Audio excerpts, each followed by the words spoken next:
exemple pour montrer comment les dictionnaires sont faits et en quoi c'est parfois un vertige que d'y plonger.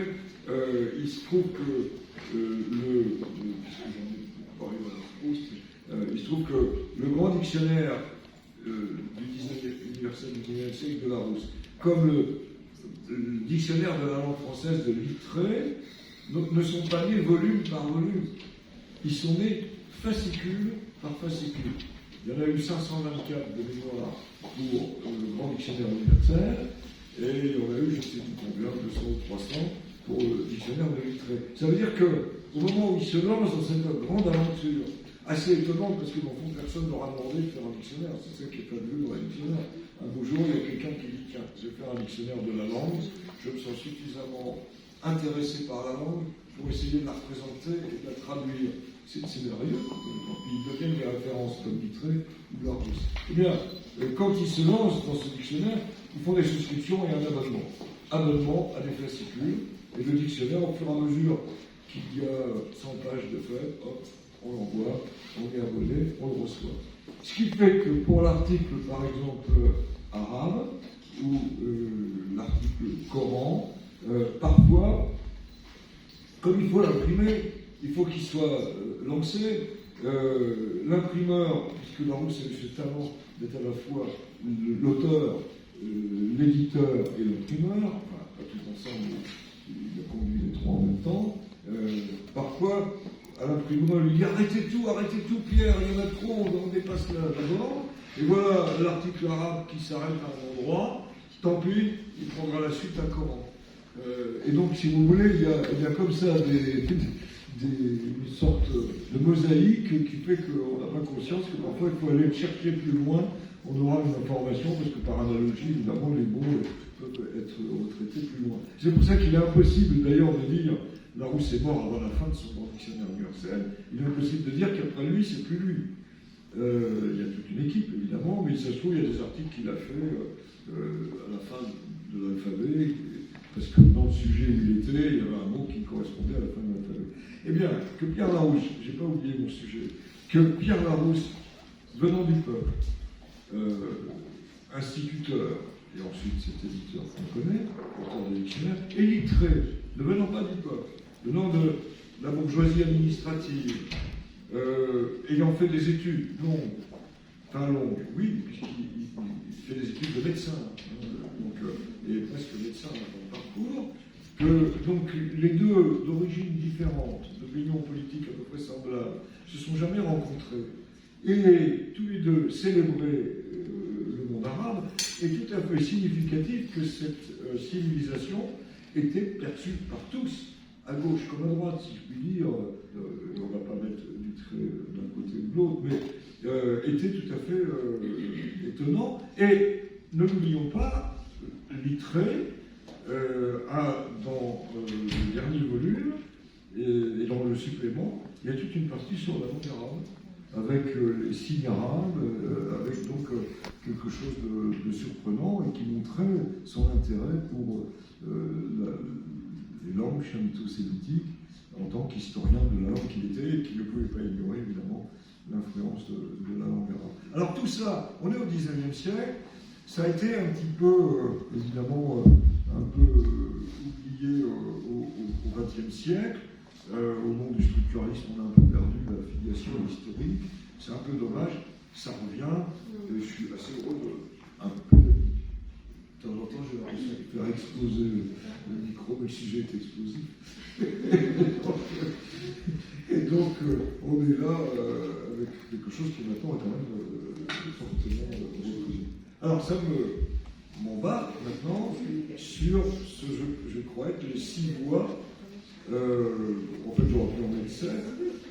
Les 6 voies d'accès du français à la langue arabe, comment la langue arabe s'est installée de manière continue, contrairement à l'italien et l'anglais, depuis un millénaire finalement, ce qui n'est pas rien, et ce qui montre quand même cette influence jamais démentie. Alors, la première voie, on ne peut pas dire qu'elle était une voie lexicale, elle a été une voie civilisationnelle.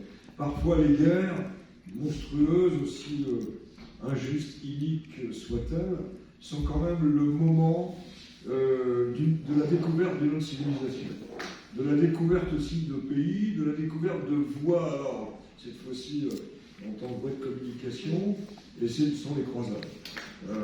Les croisades qui ont été très utiles pour adoucir la littérature en France, parce que c'était les éléments les plus guerriers qui partaient aux croisades, et c'était les femmes qui restaient évidemment au château.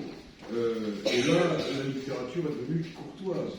Il n'était plus question de raconter des récits comme les chansons de Geste, la bataille contre les Sarrasins, tout ça, ça n'intéressait plus. C'était les femmes qui étaient dans. Je caricature un peu, mais c'est ça, qui étaient dans les châteaux, et donc la littérature est devenue plus douce. Grâce aux femmes, je peux le dire, je ne le dis pas parce que je vois beaucoup de jeunes femmes ici, mais c'est vrai que grâce aux femmes, les langues, alors je ne sais pas si on est de la langue arabe, de connaissances historiques, mais la langue française c'est extrêmement adouci et enrichi, parce qu'il y a eu effectivement la littérature courtoise, la culture et la préciosité qui a été extrêmement importante.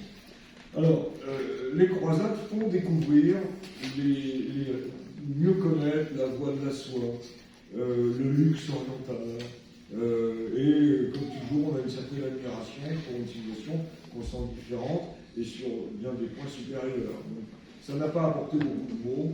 C'est toujours le craft, le château, enfin, c'est pas un mot essentiel. La deuxième voie, mais elle a été importante évidemment en tant que découverte. La deuxième voie, c'est la voie religieuse. Et cette voie religieuse, c'est celle des conquêtes arabes. Avant d'être religieuse, d'ailleurs, elle est administrative. La conquête arabe, qui va commencer quasiment dès la mort du prophète, va entraîner que non seulement c'est le monde arabe, mais c'est le monde berbère qui va effectivement être conquis aussi, et va entraîner cette conquête de l'Espagne d'abord, on le sait, tout le monde se souvient que Gibraltar, c'est Tariq, c'est la montagne de Tariq, Tariq étant devenu arabe, de religion, en même temps étant berbère lui-même, et qui vont conquérir assez facilement l'Espagne. Et là, c'est assez important de relever qu'il s'agisse des Romains pour la Gaule, ou qu'il s'agisse de l'Espagne pour donc le monde arabe, la conquête est intelligente. La conquête ne brise pas ce qui existe, ne tue pas ce qui existe, la structure. Elle organise. Ce qu'ont fait les Romains, les Arabes le font avec le calife, les émirs, les vizirs, les régions qui sont faites, une religion qui installe aussi un certain nombre de règles, sans repousser les autres religions, sans écraser les autres religions, ce qui est une marque de tolérance qui serait bon ton de rappeler. Et là, on a véritablement un certain nombre de voies administratives qui arrivent, y compris militaires, amiral, l'émir, les maires, etc. Donc ça, c'est une deuxième voie, si je puis dire. Et puis, elle est à la fois religieuse et administrative. Et puis, il y a la voie savante. Alors, la voie savante, on a presque envie de l'assimiler à une ville, à Cordoue. Cordoue, plus de 300 000 habitants, 600 mosquées, énorme, des savants en nombre énorme, la bibliothèque de Cordoue, la plus importante, en tout cas d'Europe, du monde c'est difficile à dire parce que c'est la Chine aussi, mais une bibliothèque immense, et une bibliothèque, là aussi il faut le rappeler, qui n'est pas centrée sur uniquement le monde arabe. Une bibliothèque qui nous fait découvrir Aristote, redécouvrir Aristote, qui nous fait découvrir le monde de l'Inde.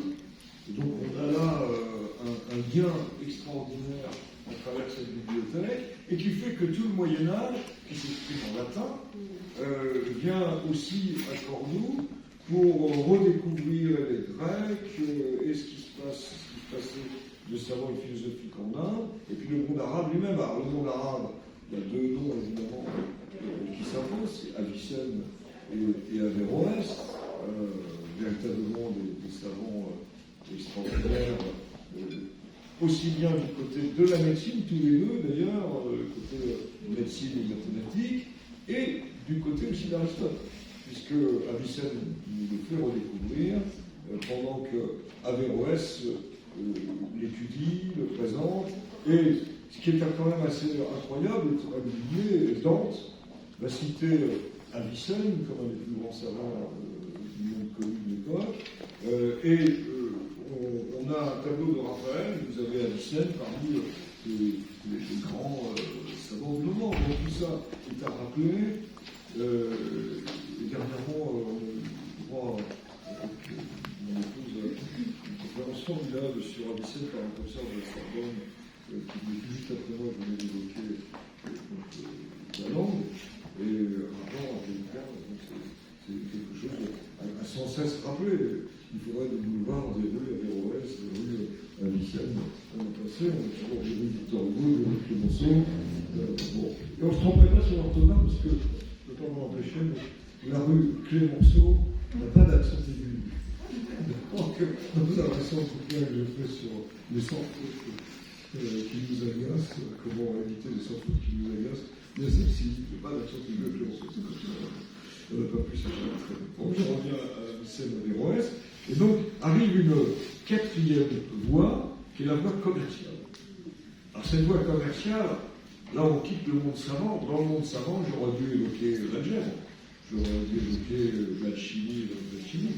C'est-à-dire que tout collégien, après sa tasse de café avec le zéro sucre ou du sucre et son jus d'orange, qui le met dans l'univers de la langue orale, il a son matin le cours de chimie, les algorithmes et l'algèbre. Alors, algorithme, qui est un mot terrible aussi, pour son orthographe, puisque vous avez tendance à y mettre un Y, puisqu'on pense à rythme, mais c'est pas ça du tout. Voilà, c'est le nom redéformé du savant mathématicien arabe. Et l'algèbre aussi, alors, c'est pas là le nom d'un savant arabe, mais c'est la réduction. Ça vient du monde médical, quasiment. C'est la réduction d'une fracture au départ. Une fracture de la jambe, il faut réduire, c'est le mot. Alors après, ne me demandez pas comment on est passé à l'algèbre, avec X, etc. Mais c'est ça l'origine de l'algèbre. Alors, pour revenir maintenant à cette voie commerciale, elle est extrêmement importante à deux titres. D'abord, pour des mots ou des produits qui ne sont pas forcément de langue arabe, je pense au riz.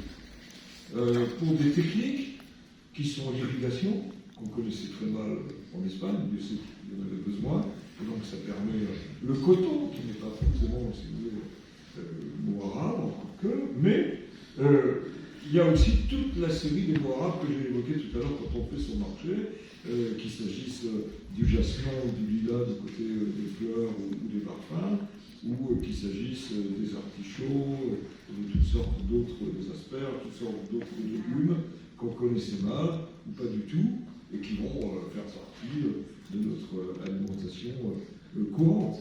Donc, abricot, le mot le plus souvent. Alors, entendons-nous aussi sur une critique possible, exactement comme le mot guitare. Comme vous le savez, une de mes passions, c'est la guitare. Et donc, chaque fois que quelqu'un vient à la maison, Inde en est témoin, j'ai mon public captif, je les enferme dans la pièce où il y a la guitare et je joue de la guitare. Et comme ils n'ont pas pris de boule qui est, ils en sont victimes pendant un quart d'heure, 20 minutes. Et s'ils sont très polis, ça dure une demi-heure. C'est vraiment, méfiez-vous, si vous venez à la maison, vous n'y échapperez pas. Mais guitare, alors quel mot vous vient-il bon, il est français maintenant, guitare, mais il est anglais, mais il est arabe. Bon, alors quelques-uns diront non, il est espagnol. Ben oui, parce que du monde arabe, il est passé en Espagne, du mot espagnol, il est passé en France, et quand Louis XIV a essayé d'apprendre la guitare, alors l'instrument a pris son élan. Quand il est passé à l'électricité avec le jazz, aujourd'hui, la guitare est très présente. Et sitar, évidemment, on est même, hier nous étions dans un restaurant, on entendait, oui, cette musique magnifique, et donc on est là avec toute une série de mots qui peuvent venir du berbère, peuvent venir du grec, mais qui sont passés par la langue arabe, qui les a vraiment magnifiés, et après instaurés notamment en Espagne et en France. Alors, ces mots donc, de cette voie commerciale, ils peuvent surprendre. On est tout fiers de l'estragon en Provence. L'estragon est un mot arabe aussi. Donc, souvent, quand j'ai affaire à des gens qui sont un peu critiques sur le sujet, je leur raconte quelques mots comme ça, je dis, ouais, c'est vrai, on va faire quand même notre estragon, enfin, c'est un mot arabe. Et donc là, au bout d'un moment, ils disent, mais alors, aubergine aussi? Oui, aubergine aussi. Et donc, on a là une série de mots qui sont totalement intégrés et qui font que la langue arabe est vraiment clairement implantée par cette voie commerciale dans notre langue sans que personne ne le sache. Les épinards, j'avais oublié. Les épinards, d'où viennent notre force à travers Popeye, qui a été utilisé dans le monde entier les boîtes d'épinards, c'est un mot arabe. Alors, je vais quand même raconter quelque chose qui m'a surpris, parce que quand j'ai écrit ce livre, je ne m'attendais pas, si j'étais très heureux de le faire, mais je ne m'attendais pas à son succès. Je l'espérais. Mais il y a eu un succès que je ne m'attendais pas. Et alors un jour, la télévision, c'était France Info, m'appelle et me dit, on a vu votre livre et on voudrait faire un sujet sur la langue arabe dans la langue française. Et ça s'appelait un Fox, je crois, ou quelque chose comme ça. L'émission, elle existe toujours, c'est le vrai et le faux. Et là, moi je ne connaissais pas, je n'avais pas suivi ces émissions, c'est 5 ou 6 minutes, et il me demande, écoutez, rendez-vous à l'Odéon, au métro de l'Odéon, et est-ce que vous avez un mobile, un smartphone, disait-il? Je dis oui, et est-ce que vous avez des oreillettes? Je dis ouais, je ne sais pas, je n'en sers jamais, je fouillais partout, je trouvais des oreillettes, et il me dit, est-ce que vous avez Facebook? Je lui dis Facebook, oui. Bon, je me demandais pourquoi toutes ces questions, parce que je n'avais pas regardé les émissions. Et alors, j'y arrive, c'est la honte de mon existence esthétique, parce que déjà, je ne suis pas un donjon, mais là, ce jour-là, j'étais mal peigné, j'étais moche comme un pou. Et j'aurais dû faire attention, parce que ça a eu des millions d'images. Bon, tant pis. Et donc, j'arrive, et ils disent, suivez-nous, bon, je suis, et ils disent, vous restez là, à côté de quelqu'un qui a un micro, et vous regardez sur le téléphone Facebook. Je regarde, je ne comprenais pas, je n'arrivais pas à comprendre le principe. Pour regarder Facebook, j'aurais pu être chez moi. Et donc, en fait, c'était en direct sur Facebook, et il interrogeait, sortant du métro, à l'Odéon, à la place de l'Odéon, enfin en bas au Carrefour, des gens, il avait un grand panneau comme ça, il y avait à peu près 20 mots, dont un seul était vraiment d'origine latine, tous les autres étaient d'origine arabe.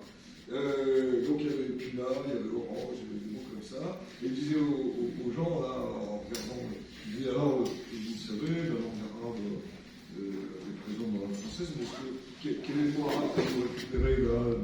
Alors, il trouvait un mot, puis un mot, est-ce qu'il y en a d'autres? Peut-être celui-là, mais j'en suis pas sûr. Évidemment, ni estragon, ni orange, beaucoup le savaient. Et puis après, j'ai compris, moi je ne devais pas intervenir, c'est après que Taron est venu me chercher, et c'est là que, mal payé, par-dessus affreux, il faisait froid, et j'ai répondu comme je ne sais plus, mais bien. Et alors, bon, j'ai répondu à la passion, évidemment, quand même, je connaissais un petit peu le sujet. Et bon, pour vous dire, le premier éditeur que j'ai contacté n'a pas voulu de mon livre.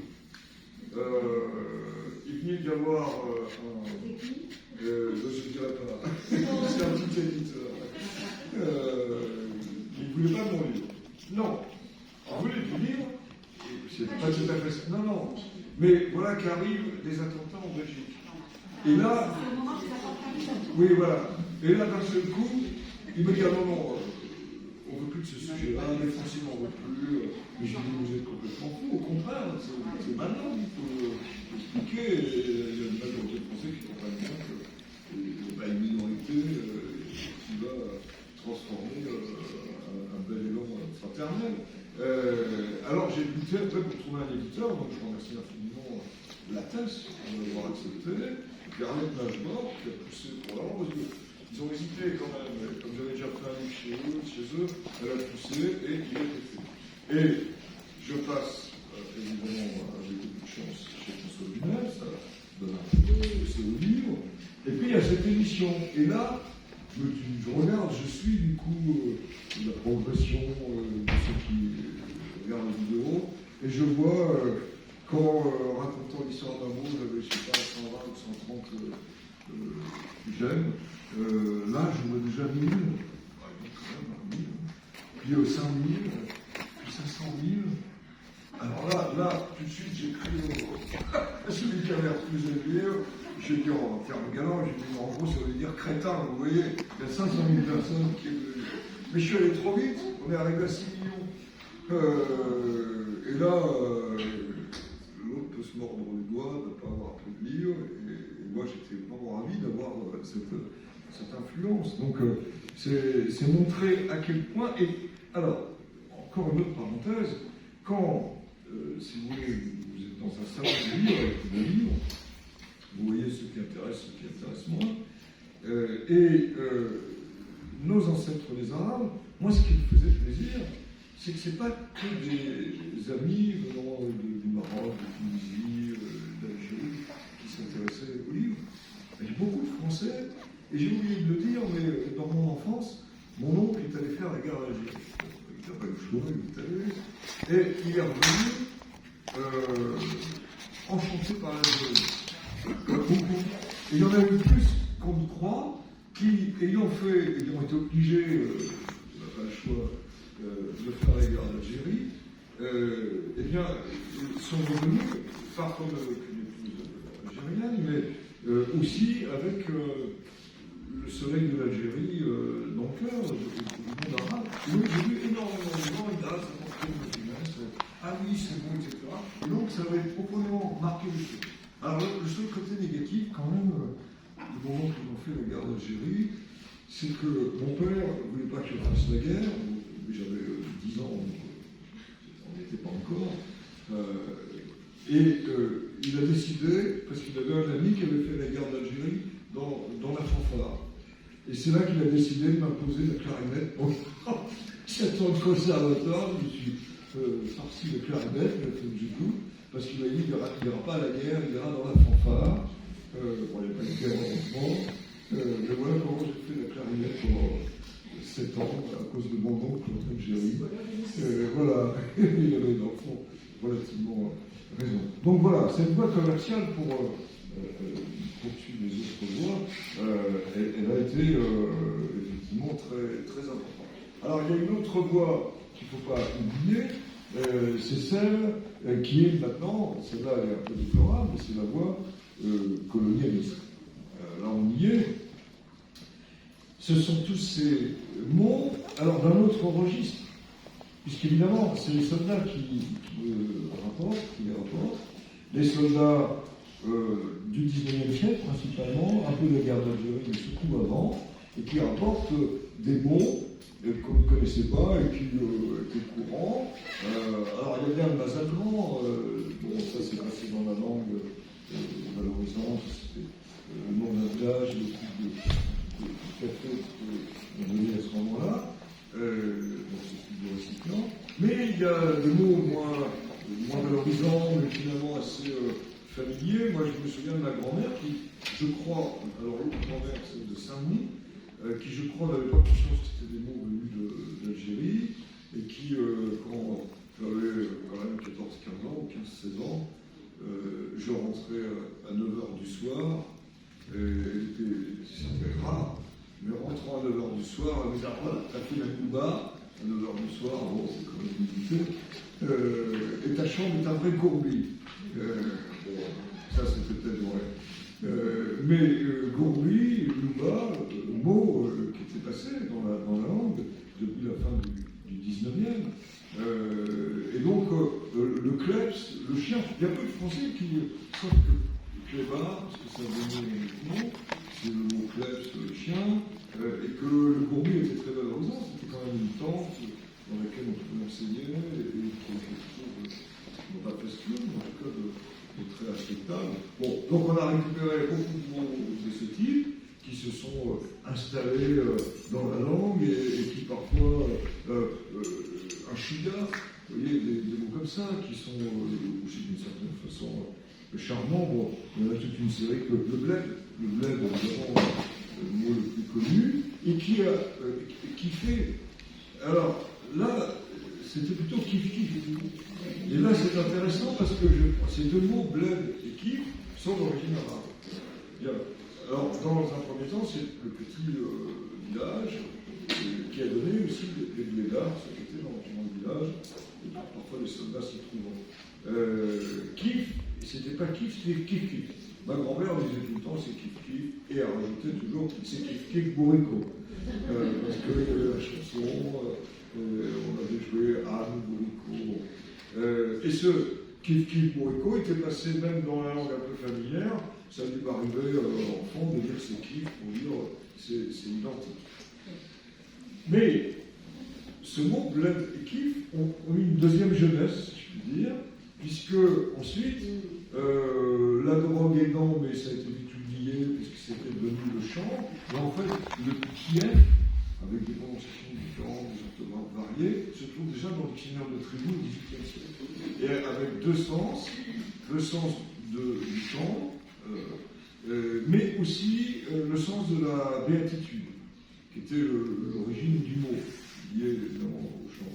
Et donc ce mot était très ancien, puis a été repris avec le kiff, puis kiffer, voulant dire être dans la béatitude, mais très vite oubliant la drogue, au point qu'aujourd'hui, je peux kiffer un dictionnaire, bon, c'est un peu familier, et puis je pourrais dire que ce dictionnaire c'est kiff-kiff, celui-ci c'est le même. Et là, vient de la langue arabe châtiée, kiff-kiff, qui ne va pas mal prononcer ici la française, pareil, ça veut dire vraiment la même chose, et puis l'autre, issu évidemment de cet univers. Donc on voit comment des mots peuvent ressurgir au point que vous avez Orsena, académicien, qui dit le mot kiffer, il faut le mettre dans la langue française. C'est vrai qu'on raffole de quelque chose, c'est familier, et kiffer aujourd'hui, c'est pas un mot vulgaire, c'est un mot familier, avec un clin d'œil parfois, pour dire ça m'a tout. Alors voilà cette cinquième voie, à laquelle j'ajoute la décolonisation. Colonisation, décolonisation, heureusement, mais décolonisation qui a amené, je l'ai dit tout à l'heure dans mon enfance, jusqu'à 3 ans, sont arrivés dans la classe des enfants de pieds noirs, et qui venaient avec leurs habitudes alimentaires. Et donc là, c'est vrai qu'à ce coup, on a vu apparaître une gastronomie qu'on connaissait mal, et qu'un méchoui avec des merguez est devenu quelque chose de très agréable en France, très fourru, et avec des restaurants de toute classe, de grande classe, qui offrent évidemment s'aimer, et avec un souvenir personnel que je vais raconter, on se raconte souvent en plus en enfance, hein, c'est pas mal, et qui est le fait que mon grand-père à Boulogne-sur-Mer, venant du monde de la campagne, quand son fils, frère de mon père, donc, lui a proposé d'aller au restaurant qui venait de s'ouvrir, qui était à Couscous, était ouvert, il a vu à volontiers, et donc voilà, s'installant, commençant à goûter des hors d'œuvre très bons, le couscous, puis il boit de la sauce tomate, là, au milieu, il s'en met trop de 3 louches sur le couscous, et là j'ai pour la première fois entendu mon grand-père avec un immense juron, c'était Larissa. Et donc, avoir mis 3 cuillères d'harissa dans son couscous, là, c'était plus que les gens qui portaient un palais humain, et ça mettre la petite dose, c'était son premier juron.